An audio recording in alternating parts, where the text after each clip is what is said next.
This is Mira River Provincial Park in Nova Scotia near Albert Bridge, and that's the entrance, the ranger station. Obviously that's the dump station. As we turn this way, we are on the first loop, Loop A, sites 1 through 51, and I'm going to walk through here backwards. Everything seems to kind of go either direction. It is supposed to be one way counterclockwise around the loop, but everybody kind of goes whatever direction they feel like going. So all of the sites here, I think all of them are back in. They also all have 30 amp power and water, no sewers in this area. So this is site 26, long, level, flat. Lots of space. You can see they have a tent there as well. This is site 28, and it's Sunday morning at about 9:30, so a lot of people are leaving. This is site 28. It's also long, level, and flat. Slopes just a little bit to the front. If you were in something really long, you might struggle a little bit there if you were in like a 42-foot motorhome. Any tow behind would be fine. Here's the bathrooms for the A loop. There's a ladies' side and a men's side. Showers are push buttons, so you don't really get to set the temperature. And there's just men's and ladies on this side. In the D loop, there's a handicapped either between the two. This is site 24. Site 24 is also level and long. They all back up to a central field, and there were a lot of kids running around playing in the field. Fun spot for a family. This is site 27. It's also long and flat. Site 22, long and flat. All the sites here also have picnic tables and fire rings. This is site 25, level and flat. You're going to hear that a lot because most of the sites here match that description. This is site 23. Again, level and flat. Sites are really big. This is site 20. 20 slopes a little bit toward the road. Wouldn't be a problem in any rig though, I don't think. This is site 21, level and flat. It rained last night, which is why there's puddles around. This is site 18, again level and flat. The inner loop here, inside of the loop, is a good spot if you have kids or your family's camping together. There's lots of play area in the field there. There were kids out there throwing the ball around the other day. A couple of them with a frisbee, just running around in general. This is site 16. 16 does slope a little bit toward the front here. Again, I don't think it'd be an issue for any rig. This site 19. Site 19 backs up to the woods. It's long, level, clear. You could park anything in site 19. This is site 17. 17 is also nice and long and backs up to the woods. This is site 14. Site 14 is a little shorter than some, but it's still plenty long enough for just about any rig in there. If you had like a really long fifth wheel or a long motorhome and were towing, you may have a little issue parking your car on this site. This is site 15. Site 15 is pretty level except right here at the passenger's corner on the front. It does slope down a little bit, but it's a big wide site, so you should be able to get closer to the power pole or even in at a little bit of an angle and fit any rig in there as well. This is site 51. 51 is long and flat and level and backs up to the woods. This is site 50. Site 50 is also level all the way through. It's a little bit of a rise up to the picnic table on site 50, so if you're handicapped you could have an issue with that. This is site 49. 49 does slope a little bit toward the front here, and the trees are close to the side of the site, so if you you're inexperienced and not comfortable backing up your rig, that might be a little bit of an issue. And also, I wouldn't recommend it for a motorhome. This is site 48. 48, very similar to 49, slopes toward the road. Short motorhome up to 25 foot or so would work in either one of them. Anything more than that, you may have a problem leveling. This is a outhouse and a path that goes across to the next road going down, that goes down to the D loop, and it's also considered a walking path. If you have all trails, it'll be on it. This is site 47. 47 is one of the more private sites, back in easily, and it is level and flat.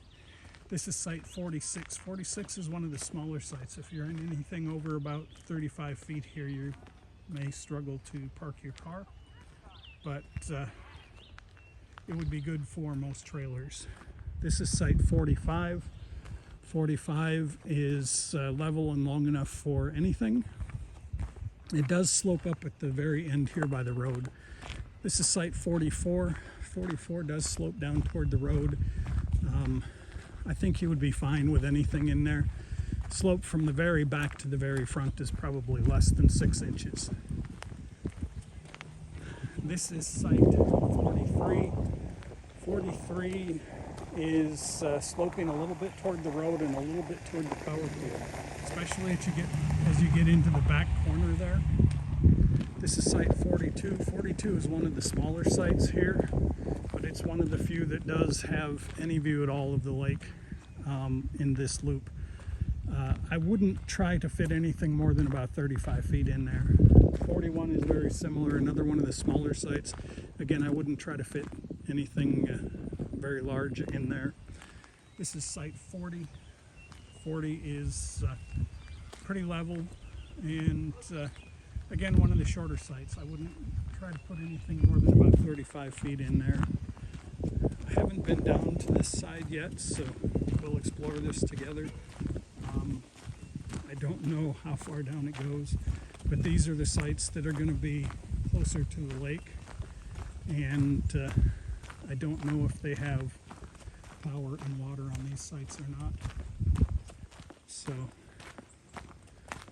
this is site 33. No water, no power here. So I'm going to go back up to the other loop after we look at this site. But this would be a good site if you had a short camper and wanted to be somewhere where you had some access to the lake. I wouldn't think you could put anything more than about 25 feet in here, and I wouldn't put anything drivable in there because it slopes a bit toward the front. Even with a 25-foot Class C, you'd probably have a 6-inch slope, so your front wheels would likely be off the ground. I'm going back to the main loop here. I've walked all the other loops. The rest of the loops, except for D, are dry camping. The lower numbers are more you can fit a camper in. The higher numbers are going to be tent only, and some of them are walk-in sites when you get up into the 170 range. This is site 32, flat level and decent length. No issues with anything in that site. This is site 30, also level and flat. It's a little bit of a rise up to the picnic table and fire ring on this one. This is site 31. 31's in the corner, I think. No, that's a utility shed. Site 31 is level and flat. Might be a little trouble for some people to back into it. This is site 29. Site 29 is pretty level and easy to get into. May slope a little bit toward the front. 29 and 30 would be good sites again if you were traveling with friends or family and had young kids. It backs right up to the playground area.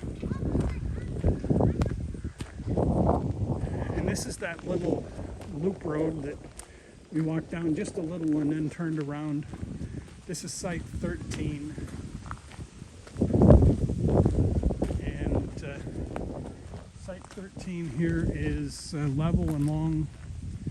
as you can see, 35-foot or so motorhome and a fifth wheel and a truck with no problem. This one over here, I think we already covered that one when we came down the other loop, so we'll turn around here. This is Site 12. Site 12 slopes a little bit toward the front here. Not too bad. I think you'd be okay in just about anything. The right side is a little lower than the left side, but I think you'd be okay. This is Site 11. 11 again, flat and level, backs right up to the playground. So if you have kids, it might be good. If you don't want kids around, probably not your best option. This is Site 10. Site 10 is flat and level, backs up to the field. And it's a nice wide site there as well.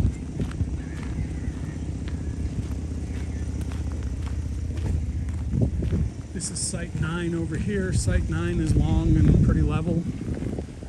Again, right next to the playground, so if you don't want the kid noise, you might change your mind on that one. This is Site 8. 8 is long, a little lower in the front.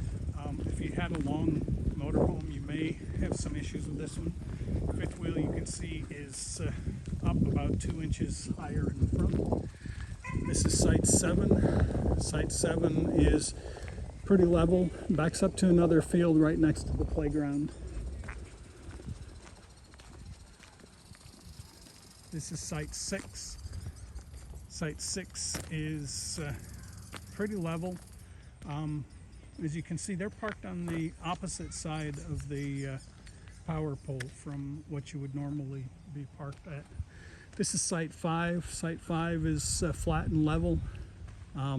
Site 5 is close enough to the ranger station. You may get Wi-Fi there.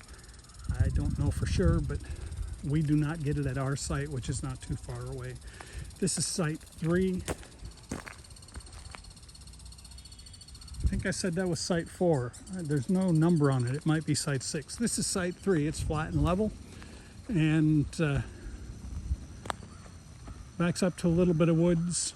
Not much of a view on that one. This is Site 4. Site 4 is flat and level, backs up to the field. A lot of space on both sides. This is Site 1. Site 1 is tucked away in the woods here. It's pretty deep, but it's pretty private as well. And this is us here in Site 2, the last site we're going to be seeing. You can see we have a lot of space on both sides here. Very private for a park, and generally pretty quiet. Some noise from the kids in the back playing in the field, but generally pretty quiet. So that's the loop. Okay, this is Loop D of Mira River Provincial Park in Nova Scotia on the North Island, Cape Breton. And hopefully I have enough battery to make it through this little loop. All of these sites are 30 amp power and water. There is no sewer, but there is a dump station here.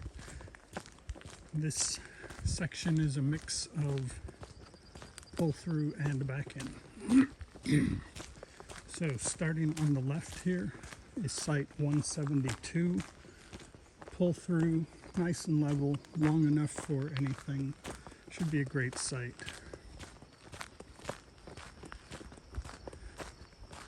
Again, on the left is 173.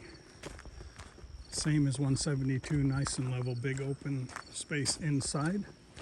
This is 168. 168. This side on the right is a little bit shorter, but they are also nice. You might need a long cord in 168. And again, just about anything would fit in there. This is 174 on the left. 174 is like 172, 173, flat, level, big, roomy site. Again, you might need a long cord. 169, much bigger than 168. The length could be a little bit of an issue, but there's still plenty of places to park, and you could fit 40, 45 foot in there with no problem. This is 175. Easier to see, nice and level inside, 30 amp power water, and long enough for any rig and your tow vehicle.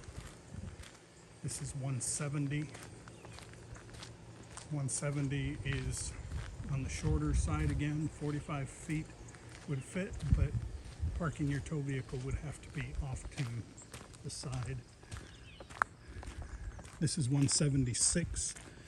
176 slopes a little bit to the front here, so might not be best for a motorhome, but any other rig could fit in there. This is 171. 171 is flat and level all the way through. And then we're going to come through the rest of this loop. We come out to the main road, and as I turn to the right here, you'll see the bathhouse down there. Clean, has plenty of stalls in it. The showers are clean and large, and they're push buttons, so you don't get to adjust the temperature you want. I think they probably do that to save a little bit of water. None of these sites are on the water. They are interior sites. The sites on the water are all dry sites. Most of them from here on up higher than 167, I think, will fit tents and small campers. This is 167. 167 is a back-end site. It's pretty level, slopes a little bit down at the front here.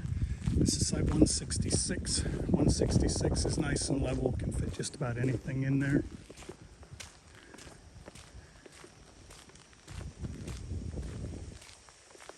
This we watched from the other side, so I'm only going to do the left now. This is 165. 165 is pretty level, a little bit of a slope side to side, slopes this way. Power and water are very close, so you should be good there, but any rig should fit in there. This is 164. 164 again is flat and long. Any rig, lots of place to park tow vehicles here. Again, all these sites are 30 amp and water, no sewer. This is 163, kind of a cute little rig in here. Flat and level all the way through. So they chose to pull in, and either way would work at that site, and again it will work for just about any vehicle. This is 162. Again, nice long back end site, level all the way through, all the way up to right at the front here. About from the front of the truck down, it slopes about 6 inches, but you should be good with just about anything there. And that is it for Loop B. We're headed back out near the trash cans where we came in.